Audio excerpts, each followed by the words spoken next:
WB, SSC, group C, group D পরীক্ষার result কবে publish হবে? দেখো, রেজাল্ট পাবলিশ হবে সেটা সম্ভবত আফটার ইলেকশন, ভোটের পরে। যেটা প্রকাশিত হবে কাল বা আজকে সন্ধ্যায় বা আগামীকাল, সেটা স্কোর কার্ড, সেটা ইন্ডিভিজুয়াল স্কোর কার্ড। অর্থাৎ তুমি লেখা পরীক্ষায় তুমি কত স্কোর করেছো, একটা ইন্ডিভিজুয়াল মার্কস প্রকাশ করবে। এই মার্কস কিন্তু কখনোই তোমার ইন্টারভিউ ডাক পাওয়ার মার্কস নয়।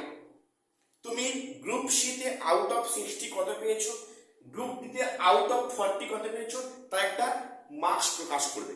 আসলে কমিশনে কিন্তু সমস্ত রেজাল্ট প্রকাশ করার জন্য তৈরি আছে এসএসসি, কিন্তু সেখানে বিভিন্ন সরকারি স্বার্থের জন্য, রাজনৈতিক স্বার্থের জন্য সেই রেজাল্ট এখনই পাবলিশ করা হচ্ছে না। যেটা হচ্ছে ওটা ইন্ডিভিজুয়াল স্কোর কার্ড। দেখো, আমি ওয়েবসাইট ফলো করছি, ডাব্লিউবি এসএসসি ওয়েবসাইটে এখনো কিন্তু স্কোর কার্ড প্রকাশের কোনো লক্ষণ দেখতে পাচ্ছি না। যেটা শুনলাম যে আজকের সন্ধ্যায় কিংবা আগামীকাল, আজকে অথবা আগামীকাল স্কোর কার্ড প্রকাশ করবে। এই স্কোর কার্ডে তুমি তোমার নিজস্ব নাম্বারটা জানতে পারবে, এর বেশি কিছুই নয়। আসলে যদি এখানে অরিজিনাল রেজাল্টটা প্রকাশ করতো কাট অফ মার্কস সহ, এখানেই সমস্যা। এখন ভোটের সময়, আজ যেন পশ্চিমবঙ্গে ভোট বড় পালাই, ভোটের সময় যদি এই রেজাল্টটা পাবলিশ করতো উইথ কাট অফ মার্কস, তাহলে সেখানে তো প্রায় 15 লক্ষ পরীক্ষার্থী, গ্রুপ সি গ্রুপ ডি মিলিয়ে খুব বেশি হলে হার্ডলি 16 থেকে 18টা ক্যান্ডিডেট ডাকতে পারে।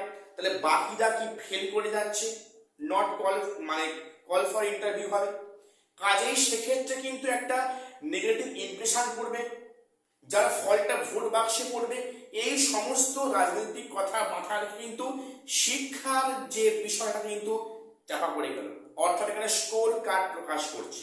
এবারে কয়েকটা বিষয় আজকে তোমাদের প্রশ্নে আমি উত্তর নিয়ে হাজির হয়েছি। অনেকে বিভিন্ন বিষয়ে প্রশ্ন করছে গ্রুপ সি গ্রুপ ডি বিষয়ে। প্রথম আজকে বলি যে গ্রুপ সি গ্রুপ ডিতে কাদের কাদের ওএমআর সিট বাতিল হচ্ছে। দেখো, ওএমআর সিট বাতিল হচ্ছে এখানে কিছু কারণ আছে। দেখবে, এই যে গ্রুপ সি গ্রুপ ডি পরীক্ষা দিয়েছে, এতে কিন্তু ম্যাক্সিমাম অনেকেই এখানে উইদাউট কোনো প্রিপারেশন পরীক্ষা দিয়েছে। অর্থাৎ এখানে অনেকেই শুনলাম যেটা করেছে কি, কোশ্চেন বুকলেট অনেকে ভুল ওএমআর গোল্ডা করেছে। এর ফলে যেহেতু ওএমআরটা ম্যানুয়ালি চেক হয় না, মেশিনের সফটওয়্যারে হয়, কাজে কিন্তু তাদের কিন্তু অবশ্যই ওএমআরটা বাতিল হচ্ছে। বা সেখানে অনেকে রোল নাম্বার ভুল লিখেছে, অনেক কারণে সেখানে ওএমআর বাতিল হচ্ছে। তবে সেই সংখ্যাটা এক্সাক্ট কত এখন এই মুহূর্তে বলা সম্ভব হচ্ছে না। পরের যে কোশ্চেনটা, যে কতজন গ্রুপ সি গ্রুপ ডিতে ফুল মার্কস পাবে। অর্থাৎ তোমরা জানো যে গ্রুপ সিতে কিন্তু সেখানে আউট অফ 60 কতজন 60-এ 60 পাবে এবং কতজন গ্রুপ ডিতে 40-এ 40 পাবে। দেখো, এ নিয়ে অনেক ইউটিউব চ্যানেলে কিন্তু তারা বলছে যে অমুক পার্সেন্ট ক্যান্ডিডেট গ্রুপ সিতে 60-এ 60 পাচ্ছে। আমি জানি না ওনারা কিভাবে বলছেন। আমি একজন ছোটখাটো ইউটিউবার বা একটা সাধারণ একটা আমি ছেলে, আমার এই মুহূর্তে আমি বলতে পারবো না যে এক্স্যাক্টলি কত পার্সেন্ট সেখানে গ্রুপ সিতে 60-এ 60 পাচ্ছে বা 40-তে 40 পাচ্ছে, সেটা আমার পক্ষে বলা সম্ভব নয়। আমি কত বড় ইউটিউবার নয়। তো এখানে গ্রুপ সি গ্রুপ ডিতে সেখানে কতজন গ্রুপ ফুল মার্কস পাচ্ছে সেটা এই মুহূর্তে যদি আমার বলা যাবে না, আমি বলতে পারছি না। I am very sorry.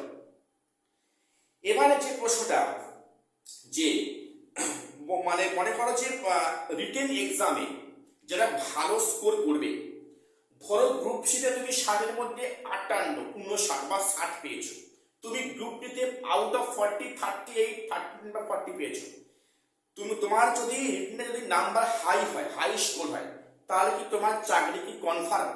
দেখো, এক্ষেত্রে বলে রাখি, এটা কিন্তু কখনোই না। তুমি যে 60-এ 60 পেয়েছো, তুমি যে 40-এ 40 পেয়েছো, তোমার যে সেখানে চাকরিটা কনফার্ম ওটা বলা যাবে না। কারণ সেখানে দেখো, গ্রুপ সিতে একাডেমিক্সের নাম্বার আছে, সেখানে হচ্ছে কম্পিউটার এক্সপিরিয়েন্স বা টাইপিং টেস্ট আছে, বা সেখানে ইন্টারভিউ আছে। গ্রুপ ডি ক্ষেত্রে সেখানে ইন্টারভিউ একটা 10 মার্কস। দেখুন এইগুলো কিন্তু এই স্কোর দেখে কখনো বলা যাবে না তুমি জব পাবে কিনা। দেখো অনেকে এমন হয়েছে যে লাস্ট কাট অফ পেয়ে সে ইন্টারভিউতে গিয়েছে, সে সেখানে চাকরি পেয়েছে। আবার অনেকে 60-এর মধ্যে 58 পেয়েও সে চাকরি পায়নি, কারণ গ্রুপ সি তো আউট অফ 100-এর মধ্যে সেখানে ইভালুয়েশন করা হবে, এবং গ্রুপ ডি তো আউট অফ 50-এর মধ্যে। কাজেই সেখানে কিন্তু এই মানে রিটেন এক্সামের স্কোর থেকে কখনই বলা যাবে না যে এই নাম্বারের চাকরি আদৌ হবে কি না হবে। কাজে আমি এই নিয়ে উত্তর দিতে পারছি না। এবারে যে প্রশ্নটা বলি যে গ্রুপ সি গ্রুপ ডিতে যে কয়েকটা প্রশ্ন ভুল ছিল, বিশেষ করে যে যেটা সেই ছিল এইচসিএম যে অঙ্কটা, দেখো ওই অঙ্কটা কিন্তু প্রশ্ন ভুল ছিল। কাজেই ওই যে গ্রুপ ডিতে কিন্তু ওই মার্কসটা প্রত্যেককে পেয়ে যাবে। দেখো সেখানে 40-র মধ্যে, তাহলে এখানে প্রশ্নটা যে 40-র মধ্যে আমি সেখানে এই মার্কসটা কিভাবে দেওয়া হবে। দেখো 40-এর মধ্যে যেহেতু একটা প্রশ্নের ডাউট আছে এবং সেই প্রশ্নটা হচ্ছে কি মানে ভুল আছে, কাজে এখানে তো 1 মার্কস প্রত্যেকে পাবে, একটা মার্কস ফর অল হতে পারে। সেখানে করবে কি যে তুমি আউট অফ 39 তুমি কত পাচ্ছ তার সাথে +1 করা হবে, ওটা হতে পারে। আবার হতে পারে কি যে তুমি 39-এর মধ্যে কত পাচ্ছ, তাহলে ঐচ্ছিক নিয়ম করলে তুমি আউট অফ 40 কত পেতে, এই হিসাবে কিন্তু সেখানে কাট অফ করতে পারে, মানে সেখানে মার্কস করতে পারে। অর্থাৎ গ্রুপ ডিতে কিন্তু এই 1 মার্কটা সবাই পাবে, এটা মার্কস ফর অল।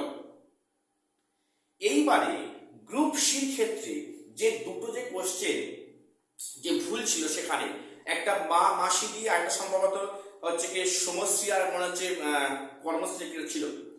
এই মার্কস কি সবাই পাচ্ছে? উত্তর না। যারা ভাবছো এই দুটো কোশ্চেনের সমশ্রী কর্মশ্রী আর এই মা মাসি অঙ্কটা তোমরা প্রত্যেকে মার্কস পাবে, এমনটি নয়। সেখানে ওই মা মাসির যে অঙ্কটা ছিল, সেখানে মা অথবা মাসি এই দুটোর মধ্যে যে কোনো একটা করলে সে মার্কস পাচ্ছে। যদি সে মা মাসি বাদ দিয়ে অন্য অপশনে গোল্লা করে, সে কিন্তু এই মার্কসটা পাচ্ছে না। একইভাবে কিন্তু সমশ্রী এবং মানে কর্মশ্রী যেটা ছিল, ওখানেও সেম এই মার্কস কিন্তু সবাই পাচ্ছে না। অর্থাৎ এখানে কিন্তু মার্কস তারাই পাচ্ছে যারা সমশ্রী আর কর্মশ্রী এর মধ্যে গোল্লা করেছে। এটাই বাস্তব কথা। অনেকে বলছে যে তাহলে এটা কি মার্কস পাওয়া, এটা কিন্তু মার্কস পাওয়া হবে না। ঠিক আছে, এইবারে তোমরা আজকের ওয়েবসাইটটা ফলো রাখো। আজকে এবং আগামীকাল আশা করছি আজকে এবং আগামীকালের মধ্যে স্কোর কার্ড প্রকাশিত হবে। অর্থাৎ যে মার্কসটা পেয়ে প্রত্যেককে খুবই খুশি হবে যে এই তো সরকার রেজাল্ট প্রকাশ করেছে, তাহলে কত নিয়ে তৎপর কমিশন বা সরকার। কাজেই এই যে মার্কসটা যে প্রকাশ করবে, এটা কিন্তু ইন্ডিভিজুয়াল স্কোর কার্ড, এটা কখনোই ইন্টারভিউ যাওয়ার জন্য নাম্বার নয়, বা এখানে কাট অফ প্রকাশ হবে না। এটুকুই আপডেট দেওয়ার ছিল। সবাই চ্যানেলটা সাবস্ক্রাইব করে রাখবে SSC group C group D এবং এসএলএসটি বিভিন্ন খবরাখবর সবার আগে পাওয়ার জন্য। আর শেষ করলাম, দেখা হচ্ছে পরে কোনো ভিডিওতে।